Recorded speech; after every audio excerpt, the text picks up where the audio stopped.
Well, I wanted to talk to you today about my most used and most loved makeup brushes. This is a video that's been requested a couple of times, and for some reason it just slipped my mind. But last night I was washing all of my brushes and applicators, and it just occurred to me that I should be doing this video, and I really wanted to bring it to you while they were all fresh and clean.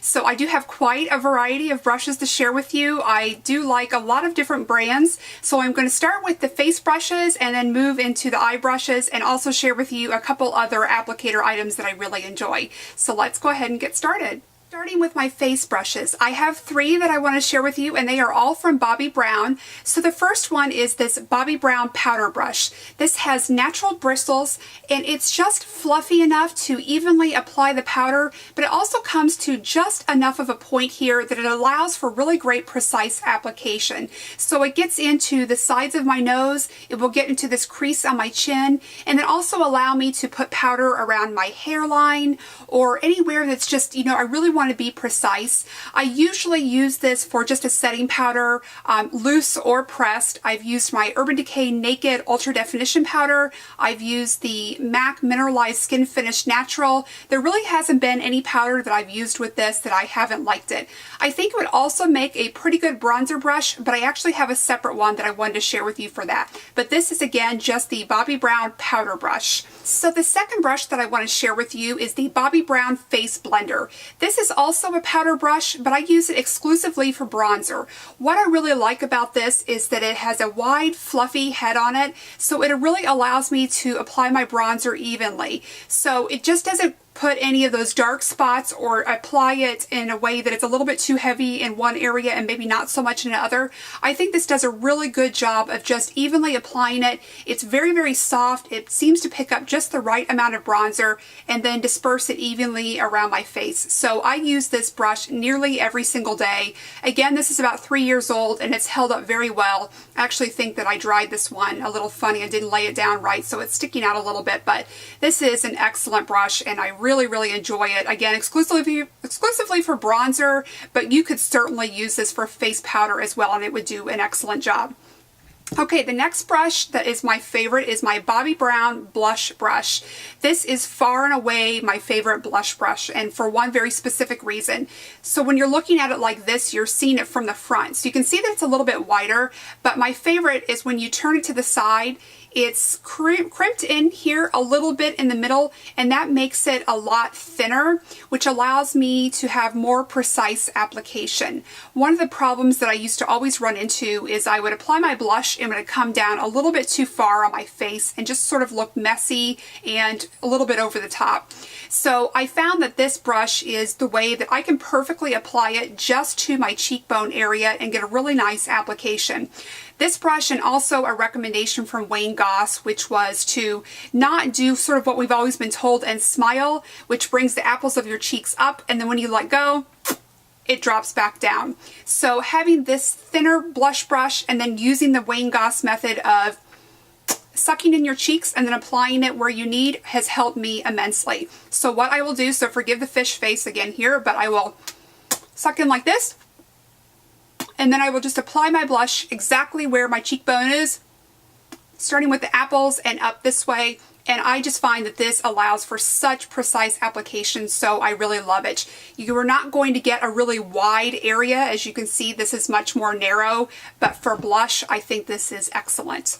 So moving on to a couple more face brushes, and these are the concealer brushes that I use the most. These are both from the craft store. These are the brand Artist Touch, and they are both flat shaders, but one is quite a bit finer than the other. This says it is number 0, and this is number 2. So this one has a very fine, precise tip, and this one's just slightly a little bit wider, but also very fine. So what I like to use these for is applying concealer. Most often I'm using my MAC Studio Finish concealer, and these are both really good for that. These are synthetic brushes, and they just pick up the concealer very well, and then I can apply it to a really small area, which is great for concealing because you don't want to use more of it than you absolutely need to, so that it does camouflage it without looking obvious. I think the one that I probably of the two use the most would be this number 0. It actually has a 10/0 on it, but I think in the packaging it actually just called it 0. But this is a very, very fine tip, so it allows me to pick up the concealer product and then I can just barely go in anywhere where I have a little blemish, just touch that area, and then I will go back and just touch it with my finger just to set it a little bit.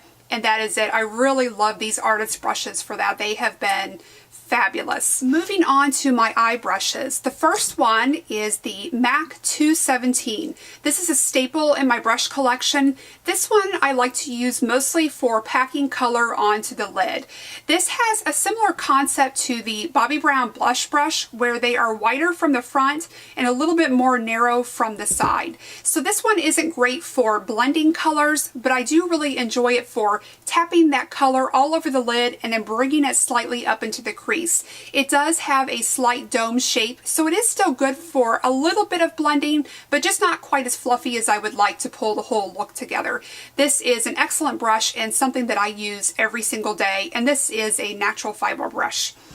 Okay, the next one that I have is the Sigma Taper Blending Brush. This is E35. Now this one is great for blending, not only for crease color, but transition colors as well. So this covers a little bit wider area. It is also a little bit domed, but it's a lot fluffier than this MAC 217. So this one I prefer just for crease and transition colors or bringing those colors together. This is fantastic for that. Now another blending color, and this one you could use just like you would the MAC 217 for putting color into the crease or your transition color, but this one I use almost exclusively as the brush to blend with when my look is complete, or when I've applied all my color, I should say. This is the MAC 224. I think it is slightly, you can probably see next to each other, I think this one is slightly fluffier than the Sigma E35. Very similar concept. But this one I really like at the end when I've got all of my color applied and I've got it somewhat blended with these other two brushes. I will go back and keep this one clean, and then I will go back and just blend everything together in small circles. So I will start here at the top in the lighter area and just do small circles and bring those transition colors, crease colors, and brow bone highlight all together. And then I will go back over the bottom, and if I have an outer V color and my lid color, and then sort of bring all that together as well. A really light hand with this does a great job of just sort of blurring out the lines so you don't have any harsh edges, and I just love this one so much. Okay, a few more. Now this brush is really funny because this is actually one that I never purchased, but I have 3 of them because they were free gifts from Sigma. This is the Sigma E25 blending brush. This is such a fantastic all-purpose brush. It's very similar to this MAC 217, but you can see this is a smaller travel size. If I could only have one eye brush, I think that this would be it. This is really a multitasker. I have taken this on trips and I didn't have anything else with it. It does have a dome shape. It is somewhat compact, but it also has a little bit of fluffiness here at the outer edge. So this is great for packing on color, putting color into the crease, and in a pinch, it's great for blending everything together. And also it is just narrow enough, it's just pinched in here enough where if you are very careful, you can use it for your brow bone highlight. It's not ideal for that for me as a multitasking brush, but really in a pinch, this is a fantastic all-purpose brush to have. So this is something that is another staple in my collection and something I've been using for years. And I just think it's funny that it's one of my favorites and it's not something that I actually bought. But again, this is the Sigma E25, so worth checking into if you really just want to have a minimal brush set.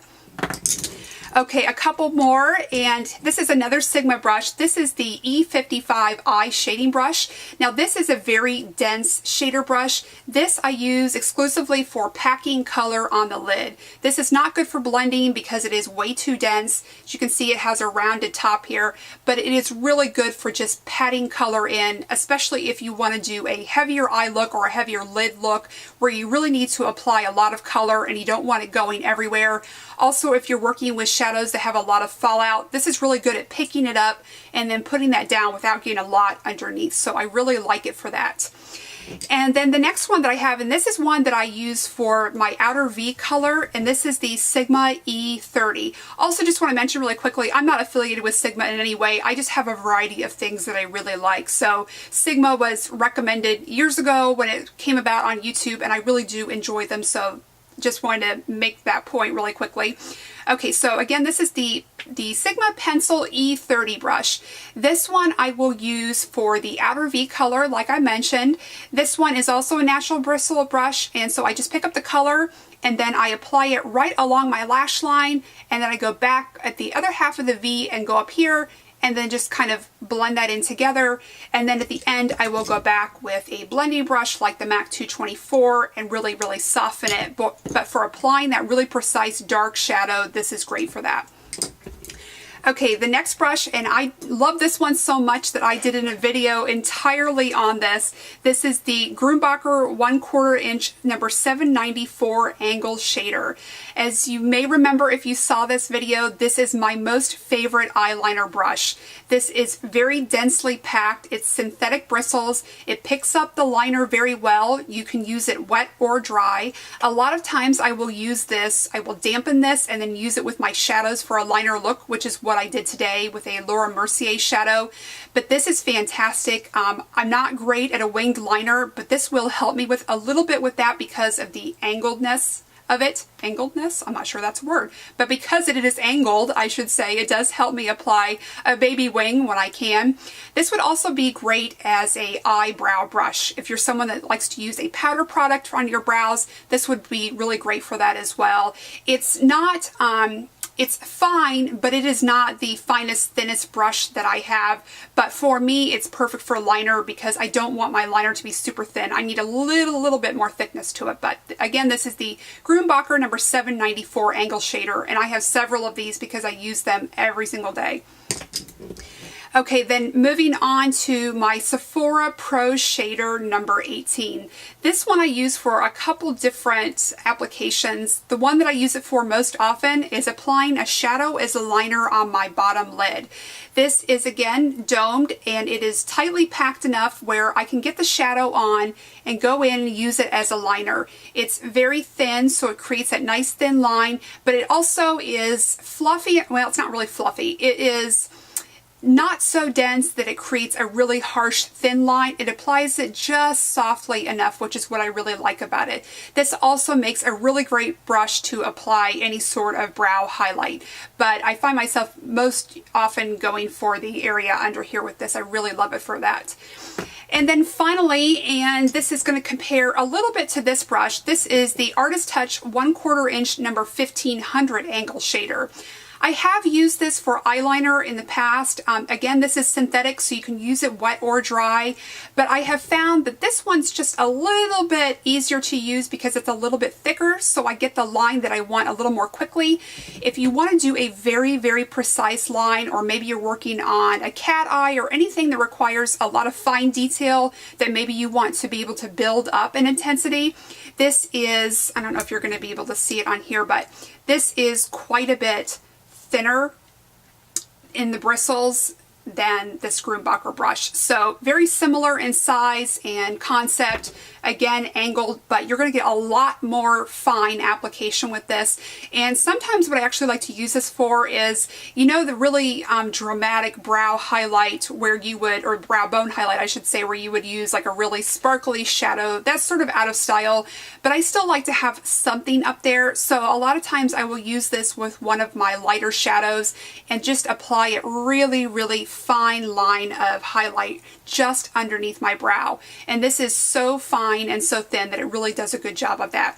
This would also make an excellent under the eye liner as well. So those are all of the eye and face brushes that I like to use most often. And now I want to talk about a couple more makeup applicators. So my favorite way to apply my foundation is with one of the foundation sponges. And the favorite one that I have for that is the Precision Blending Sponge. And this is from Ulta.